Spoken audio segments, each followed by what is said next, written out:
President Joseph R. Biden Jr. gives his State of the Union address tonight to a joint session of Congress.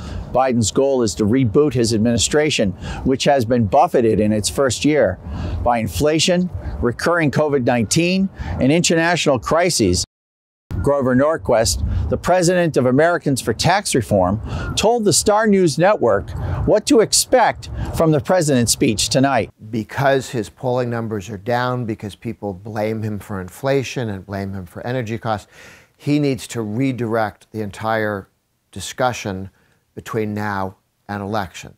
The problem being, Biden has had the establishment press on his side, and he's still losing. Norquist said the centerpiece of the president's 2021 agenda, the Build Back Better plan, was too big to pass, but is also impossible to break up.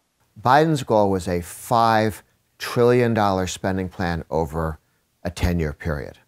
Right now, Manchin and Sinema, the Democratic senator from Arizona, have both said, we're not voting for the size plan you want or the kind of tax increases you want. That makes what you can do much smaller. However, think of all the people you're leaving out. If the people who are being pushed out of bed are going to go screaming and kicking. So how do you put together 50 votes for one or two smaller versions when half the progressive movement is going to go, we want it all? Norquist said although the Democrats control the House and Senate, Republicans can still take positive steps to get their message across into the midterms.